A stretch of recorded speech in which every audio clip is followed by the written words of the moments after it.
Donc, c'est un bouquin que je recommande pour les débutants parce que ça vous permet de comprendre la bourse de façon générale, de savoir comment gérer votre portefeuille. Et pour ceux qui veulent aller plus loin, par exemple, comprendre les produits financiers un peu plus complexes comme les options, les services à règlement différé, etc., etc. Quel livre pour commencer la bourse? Quel livre pour comprendre et commencer à gagner de l'argent grâce à la bourse? Bonjour et bienvenue. Aujourd'hui, dans cette vidéo, je vais vous présenter deux livres qui pour moi sont idéaux lorsqu'on débute en bourse, lorsqu'on souhaite comprendre la bourse et lorsqu'on souhaite concrètement connaître les styles gagnants et les styles perdants lorsqu'on commence à investir en bourse. Alors, le premier livre que je vais vous présenter dans cette vidéo, c'est le livre « La bourse pour les nuls ». Franchement, tout investisseur boursier doit avoir ce bouquin-là. Vous allez comprendre tout à l'heure pourquoi est-ce que je recommande ce bouquin. Ensuite, le second livre que nous allons voir, c'est le livre « Investir en bourse, style gagnant, style perdant » de Julien de la Grande Dame. Tout à l'heure aussi, je vais vous dire pourquoi j'apprécie ce bouquin-là. Alors, ces deux bouquins, je les ai achetés en 2019 lorsque je commençais la bourse. Parce que quand je commençais la bourse, j'avais envie de comprendre un peu comment ça marchait. Parce que moi, je suis quelqu'un qui, lorsque je m'investis dans quelque chose, j'aime vraiment savoir comment est-ce que ça fonctionne. C'est dans ce cadre-là que j'ai fait quelques recherches et j'ai trouvé ces deux bouquins-là. Alors, est-ce que je regrette mon achat? Non, pas du tout. La preuve, je vais vous parler de ces deux bouquins. Alors, pourquoi est-ce que j'ai acheté ce bouquin, La bourse pour les nuls, et pourquoi je ne le regrette pas? Parce que j'ai acheté ce bouquin-là parce que je voulais comprendre la bourse de façon générale, comprendre ce que c'était qu'une action, comprendre l'histoire de la bourse. Et franchement, j'ai eu ce que je voulais à travers ce livre. Il est très intéressant. Dans ce bouquin-là, l'auteur va vous présenter la bourse de façon générale. Donc, en gros, c'est quoi la bourse? C'est quoi un marché financier? C'est quoi une action? C'est quoi un produit financier? En tout cas, il vous donne tout ce qu'il faut savoir sur une action pour commencer à investir en bourse. Le chapitre que je trouve très intéressant aussi, c'est le chapitre dans lequel l'auteur nous dit comment gérer notre portefeuille. Donc, il y a un chapitre qui est complètement dédié à comment gérer son portefeuille, c'est-à-dire comment aller chercher les valeurs, comment optimiser la gestion de ces valeurs. C'est un chapitre très intéressant que j'ai beaucoup apprécié. Ce bouquin-là, c'est un peu comme ma Bible aujourd'hui. Voilà. Quand je cherche quelque chose sur les marchés financiers où il y a une définition, il y a une notion que je ne comprends pas ou que je comprends moins, j'ouvre mon livre qui est devenu un peu comme ma Bible. Donc, j'ouvre ce livre-là et à l'intérieur de ce livre-là, je trouve ma réponse. Donc, c'est un bouquin que je recommande pour les débutants parce que ça vous permet de comprendre la bourse de façon générale, de savoir comment gérer votre portefeuille. Et pour ceux qui veulent aller plus loin, par exemple, comprendre les produits financiers un peu plus complexes comme les options, les services à règlement différé, etc., etc.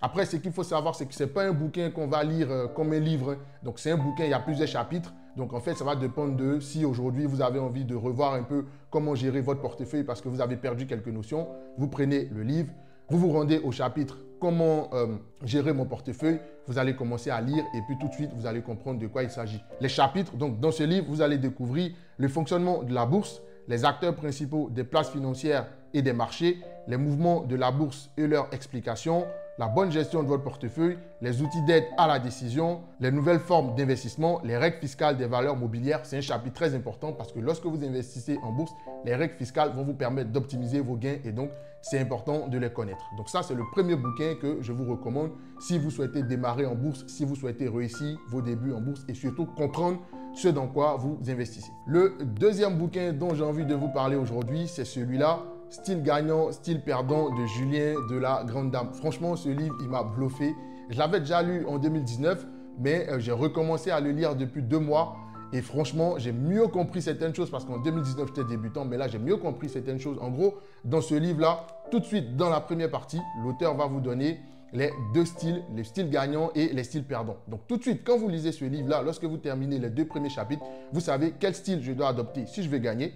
Et ce qui m'a surtout bluffé sur ce bouquin de Julien de la Grande Dame, c'est surtout son explication des ratios financiers. Franchement, les gars, la manière d'expliquer les ratios financiers dans ce bouquin-là, elle est extraordinaire. Ça m'a vraiment permis de mieux comprendre les ratios financiers. Par exemple, c'est avec ce bouquin que j'ai compris vraiment les ratios financiers. J'ai compris qu'il existe 2 classes de ratios financiers. Vous avez la première classe de ratios financiers qui va vous permettre de déterminer la valeur intrinsèque de l'entreprise. Donc ici, on parle de valeur intrinsèque.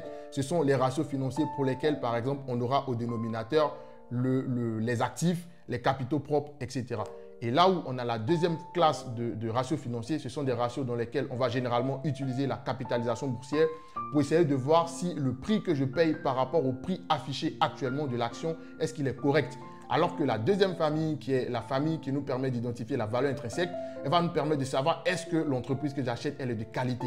Donc franchement, avec les exemples qu'il donne en plus, je trouve ça exceptionnel. C'est un bouquin que je recommande à tout investisseur qui a envie de comprendre vraiment les ratios financiers, mais aussi qui a envie de comprendre vite fait en quelques lignes, en quelques pages, les styles gagnants, les styles perdants en bourse. Donc vous voyez, ce bouquin, il ne fait pas beaucoup de pages. Hein. Donc il n'y a pas assez de pages. Vous pouvez voir, il n'y a pas assez de pages. Donc c'est un bouquin que je recommande pour les personnes qui souhaitent commencer et qui souhaitent réussir en bourse. Donc voilà, on vient de voir ensemble les deux bouquins que moi j'ai utilisés lorsque j'ai commencé à investir en bourse. Je les utilise encore aujourd'hui. Comme je vous l'ai dit, ce livre de Julien de la Grande Dame, je l'avais lu en 2019, mais aujourd'hui je suis encore en train de le relire parce qu'il y a énormément de choses très intéressantes que je découvre à nouveau.